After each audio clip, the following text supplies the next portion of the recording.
My name is Sonia Tyler, otherwise known as Sista Sypher, and I'm so happy to be here with a good friend of mine, Jarek James, visual media specialist of Jamagine Media. How you doing? I'm good. I'm alive. This is the most important thing here. Goodness gracious. Well, thank you so much for choosing me to share your journey of navigating through this pandemic. So talk to me. Tell me about what the pandemic was like for you when it first hit the U.S. I found out and took it seriously the week of my birthday. My birthday was March 11th. And that week was when everybody, in the U.S. at least, started panicking. I'd heard of it in December in other countries, whatnot, in China. But we're at an age, we hear so much from an outbreak overseas, and by the time it gets here, with the exception of Ebola, it usually, the news fizzles out, they don't cover it as much, so we don't take it seriously, because that's when we look at stuff as like, oh, okay, this is a problem for us now. So it became a problem for us now the March, when I'm watching TV and you're hearing that it's hit Washington State, and a couple of players in the NBA caught it, and now they're canceling the season. That shouldn't be the barometer for gauging a medical crisis, but that's when it was like, oh, okay. And then that same night, I just happened to have to go to a grocery store, and there were lines all the way down. I don't know why people just ravaged toilet paper, but that was the first thing I noticed. Like, that's when I got nervous. Like, okay, there's supplies are gone, so it was weird. So your birthday, March 11th. Mm-hmm. For me, March 13th was when they decided they were going to shut the schools down. And as a preschool teacher, that was major. I remember doing exactly what you did, and that was going to the farmer's market just to get food for my family. I want to make sure that we had food. And you could literally see how DeKalb County had sent text messages to everybody. And mothers were like, oh no, they're shutting down the school. It's the last day of school tomorrow, because I think that was like on a Thursday. But it was crazy just being in an enclosed area like that and watching everybody, all the moms, looking at their phones and starting to talk on their phones about it. When did you think that it would last this long? Honestly, I thought the hype would die down by summer. Because it happened in March. I'm going off of Ebola. And when that hit, and there was a few cases that hit here, and once they got a handle on it, nothing. You stop hearing about it. And so they really contained it. Just from seeing reports on the news, how they handle that. So I thought this was going to, hopefully, I was not expecting a vaccine discussion anytime soon, based on what it was and how it navigated and everything. But I thought it would be manageable by the summer. And that is not the case. So let everybody know what month it is right now. Now it is, we're going into October. It is September 21st. Tomorrow's the first day of fall. And we're still dealing. I think I use movies to kind of reference my logic on certain things. Like I kind of pick up on metaphors. I want to say the end of March, I was watching Rise of the Planet of the Apes. And the beginning of it, they show the map of the world where everything, like this outbreak happened, and it just spread to different countries, and then like within months, like, oh, okay, so we've had movies that have been predicting this for just storytelling was alarmingly accurate.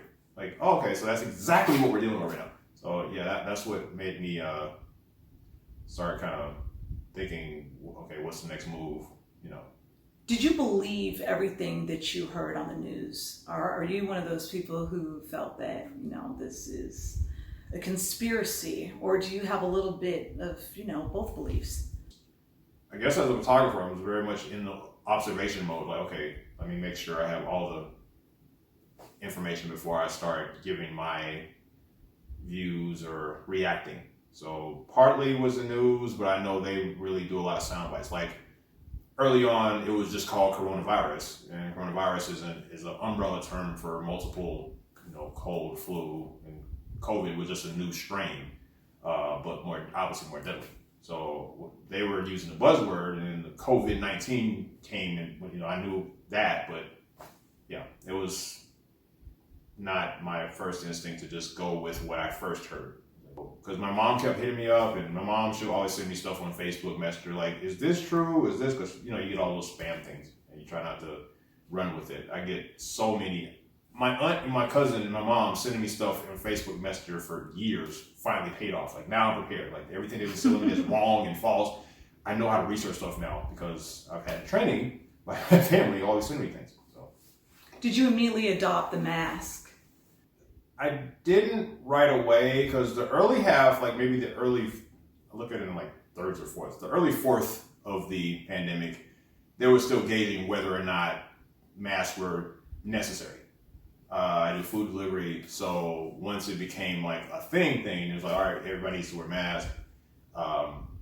They were issuing masks as far as like supplies you could wear when you're on the road.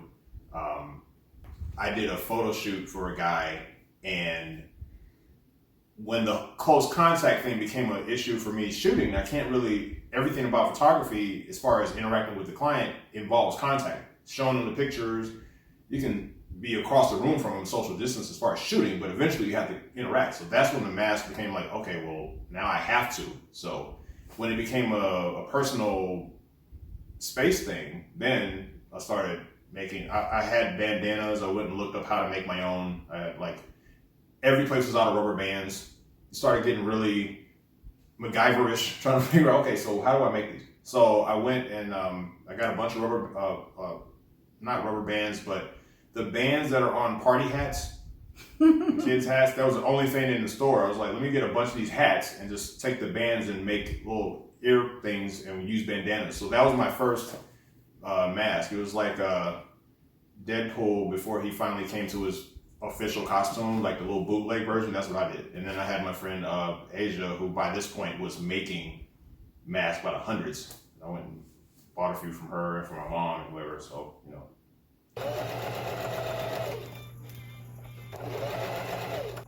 The sewing process takes about 30 minutes total from beginning to end, with sewing the pieces together, then top stitching, and then assembling it all as one piece with the elastic. But you have other processes prior to that, like cutting out fabrics, cutting out materials, cutting the elastic, and all of that adds up. So probably total from beginning to end, including cutting, it probably take you about an hour, 45 minutes to an hour to make a mask. I don't know the exact number of what I've put out in the last 3 weeks, but I do know that it's over 200. Are people coming back for repeat orders, or they just order in bulk for what they think they're going to need? It's been a little bit of both. I've had people order in bulk as well as come back and order a second, or text me after the fact and add more to their order or something to that effect. But a lot of people are ordering in multiples. Partly because we were doing a buy two, give one situation where we're donating to frontline employees and medical professionals, but also because you really need more than one at the end of the day. Like, they're hand washable, so you can hand wash them, tumble dry, or just let them hang dry. But while that one that you wore today is drying, you're going to want one to wear the next day if you have to go out and be a frontline employee. So I feel like that's really the reason why people are purchasing in quantity. I've actually had to limit the amount of quantity that people are buying because I want to be able to service as many people as possible.